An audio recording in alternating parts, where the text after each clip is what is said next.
नमस्कार मंडळी, आजच्या व्लॉगमध्ये तुमच्या सर्वांचं मनापासून स्वागत आहे। आज आहे वटपौर्णिमा आणि माझी सुद्धा तयारी तीच चालू आहे। सकाळपासून ना सगळा स्वयंपाक वगैरे मी पटकन उरकून घेतला, कारण जायचं होतं खाली वटपौर्णिमेला। घरातलं सगळं आवरून झाल्याच्या नंतर ना मी स्वतःचा आवरायला घेतला आणि छानपैकी अशी सवारी टू नऊवारी साडी वेअर केली। तर ह्या साडीचा सुद्धा ना एक छान असा व्लॉग येणार आहे आणि त्याचबरोबर ना सवारी टू नऊवारी साडी 10 मिनिटात कशी घालायची आणि 10 मिनिटातच मेकअप कसा करायचा याचा सुद्धा लॉंग व्हिडिओ येणार आहे। तर तुम्ही चॅनलला अजूनही सबस्क्राइब केलं नसेल तर लगेच करून घ्या। मैत्रिणींनो, सवारी टू नऊवारी साडी घालायची अशी म्हणजे खूप जास्त इच्छा होती आणि मी यूट्यूबवर एक व्हिडिओ चेक केला, तर म्हणजे खूप व्हिडिओ चेक केला पण सगळेच व्हिडिओ करेक्ट असतात असं नाही। तर एक व्हिडिओ मला सापडला, तो करेक्ट होता आणि मी त्याच पद्धतीने घातली तर एकदम लवकर झाली। आणि बघा, तुम्ही बघू शकता किती छान अशी साडी मी वेअर केली आहे आणि त्याचबरोबर आपला मराठी शृंगार जो आहे छानपैकी सगळं नटून थटून मी रेडी झाली आहे। हा लुक तयार करण्यासाठी ना मला फक्त ना 20 मिनिटं लागलेली आहेत आणि सगळा शृंगार झाल्याच्या नंतर ना गजरा कसा काय मागे राहील, गजराशिवाय तर आपला शृंगार अपुराचा आहे।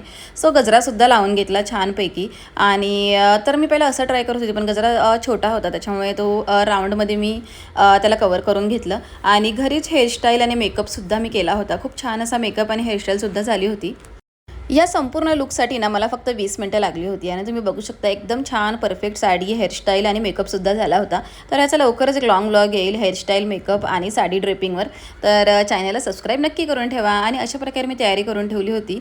ओटी भरायची होती, ओटी भरण्याचं सामान घेतलं होतं। तर फणससुद्धा असतो, जे जॅकफ्रूट आपण ज्याला म्हणतो, पण फणस मला अवेलेबल झाला नाही, सो जॅकफ्रूट नव्हतं। आंबा आणि त्याच्यानंतर जांभूळ आणि साडीचं पीस, खोबरं आणि बाकी सगळं सामान मी घेतलं होतं। हे ताट जे आहे ना ते मी पूजेसाठी तयार केलं होतं। पुरणपोळी सकाळीच झाली होती, सो पुरणपोळीचा छानपैकी असा नैवेद्य घेतला होता आणि संपूर्ण ताट मी सजवलं होतं। मला वाटलं होतं ही नऊवारी साडी खरंच एकदम छान दिसेल का, पण एकदम परफेक्ट दिसत होती। असं वाटतच नव्हतं की ही सवारी टू नऊवारी नेसली आहे। सर्वजण मला विचारत होते ही साडी नऊवारी आहे का, तर मी म्हटलं की नाही, ती सवारी टू नऊवारी मी वेअर केली आहे। वडाची ना छानपैकी पूजा करून घेतली आणि त्याच्यानंतर ना सर्व महिलांच्या ओटी भरून घेतल्या। तर आमच्याकडे अशा प्रकारे ओटी भरली जाते, तर काही भागांमध्ये वेगळ्या प्रकारे सुद्धा भरतात।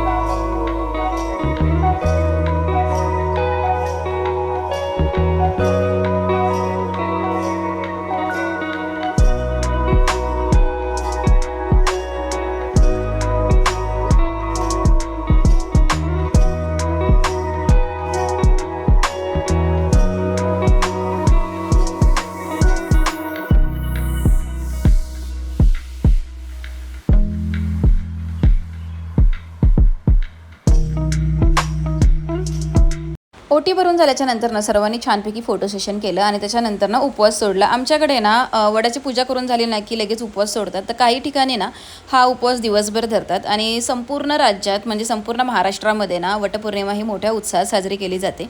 आणि तुम्हाला जर माझे व्लॉग आवडत असेल ना तर चॅनलला लाईक, शेअर आणि सबस्क्राईब नक्की करा। चला भेटूया नेक्स्ट व्लॉगमध्ये, तोपर्यंत सर्वांना बाय बाय। आणि नऊवारी साडीवरचा लुक कसा वाटत होता ना, तर ह्यासाठी ना मी काही फोटो शेअर केले आहेत, तर ते नक्की चेक करा। बाय।